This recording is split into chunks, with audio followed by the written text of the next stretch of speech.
You feel it coming on. The sore throat, the fever, the ache. So you do what everyone does. Swallow a pill, book a doctor, maybe grab antibiotics from a pharmacy. Within a few days, you're fine. Now strip all of that away.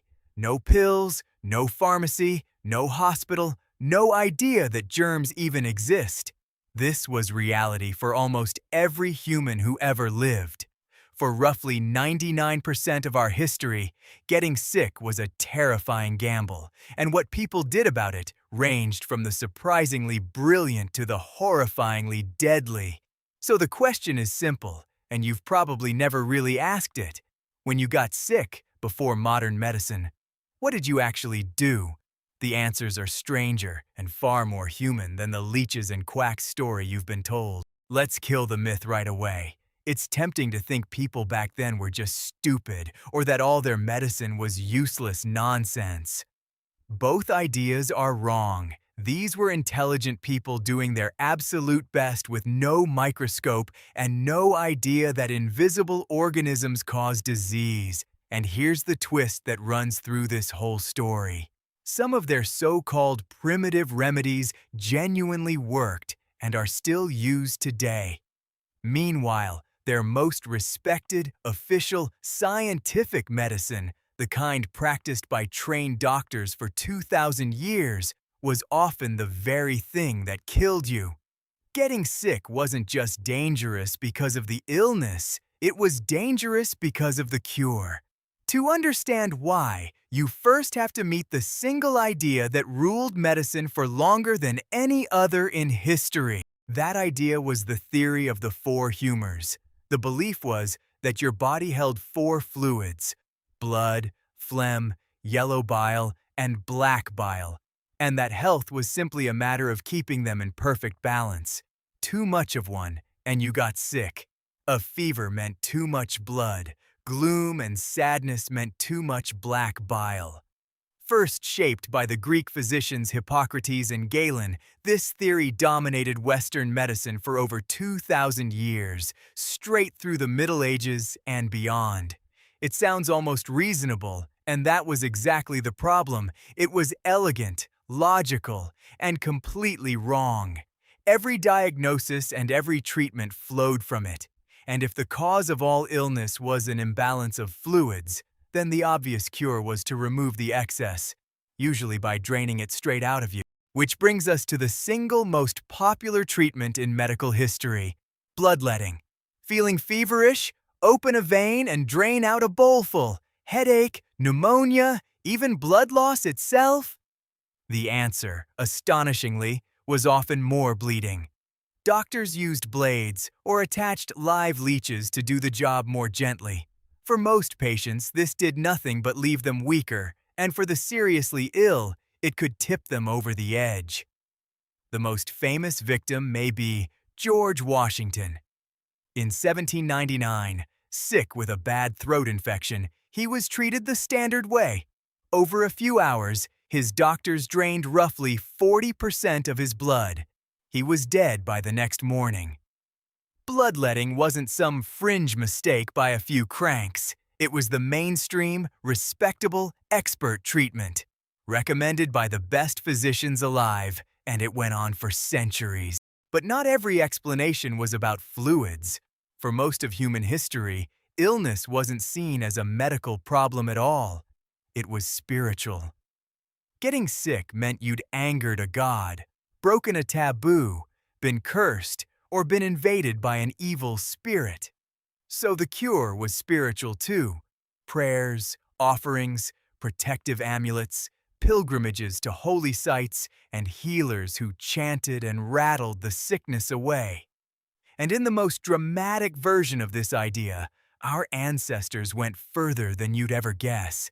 Thousands of years ago, all across the world, people practiced trepanation, drilling or scraping a literal hole into a living person's skull, often to let an evil spirit or a bad vapor escape.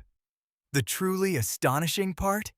We've dug up the skulls, and the healed, regrown bone around the holes proves that many of these patients actually survived it. Now for the surprising part. Amid all the bleeding and the spells, ordinary people had also stumbled onto remedies that genuinely worked, often long before anyone understood why. In pain or burning with fever, people chewed willow bark, which contains salicin, the natural ancestor of aspirin. Got a wound? Egyptians packed it with honey, a powerful natural antibacterial that stops infection and is still studied today. Some cultures even laid moldy bread onto injuries, an accidental, unreliable form of antibiotic more than 1,000 years before penicillin. And when a wound turned rotten, maggots were sometimes allowed to eat away the dead flesh while leaving the living tissue untouched, a technique so effective that sterile maggots are still used in hospitals right now. The folk remedies the experts sneered at were often the ones that quietly saved your life. If everyday medicine was a gamble, surgery was a nightmare. Until the mid-1800s, there was no anesthesia, no way to put you to sleep. You'd be held down or strapped to a table fully awake, with maybe some alcohol or opium if you were lucky, while the surgeon worked as fast as humanly possible. A skilled operator could amputate a leg in under a minute, not to show off, but because speed was the only mercy available. And even if you survived the agony, the deadliest threat came afterward: infection. Nobody knew germs existed, so surgeons operated in blood-caked aprons with unwashed hands and reused tools, carrying death from one patient straight to the next. For much of this period, there wasn't even a separate profession of surgeon. The job often belonged to the barber. That's why the classic barber's pole is red and white, the colors of blood and bandages. And then there was the ultimate test: the plague. When an epidemic swept in, humoral theory was useless, so people fell back on the idea that disease spread through bad air or miasma. That's why plague doctors wore those eerie beaked masks. The beak was stuffed with herbs and flowers meant to filter the poisonous air.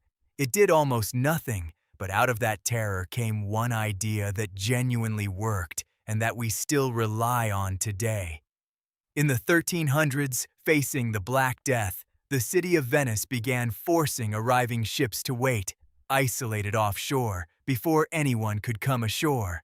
The waiting period was 40 days, 40 giorni in Italian, which is exactly where we get the word quarantine. They had no idea what a germ was, but they had worked out through sheer grim experience that keeping the sick away from the healthy saved lives. So step back and look at the whole strange picture. For 2,000 years, the official expert medicine, the humors, the endless bloodletting, probably killed far more people than it ever saved. Meanwhile, the primitive folk stuff, willow bark, honey, maggots, and simply keeping the sick apart, actually worked. The trained doctor was often more dangerous than the village healer, and the single change that finally flipped everything wasn't a magic potion or a wonder drug. It was an idea, the realization in the 1860s that invisible living germs cause disease, proven by Louis Pasteur and others. Almost overnight, it explained why quarantine worked, why dirty hands killed, and why simply washing them saved lives. For all of human history up to that moment, walking into a doctor's office or a hospital could genuinely be more dangerous than staying home in bed. So the next time you swallow a painkiller and feel better within the hour, remember how astonishingly new that is.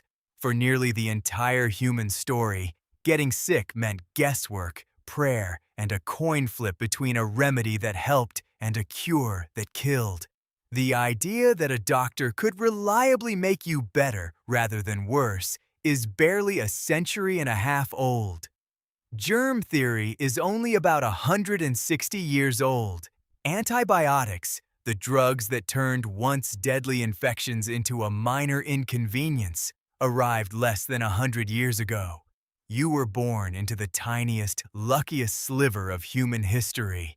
The very first one where getting sick usually isn't a death sentence. And that quiet miracle, more than almost anything else, is what separates your life from every ordinary person who came before you, which makes you wonder what else we do today that future humans will find unthinkable.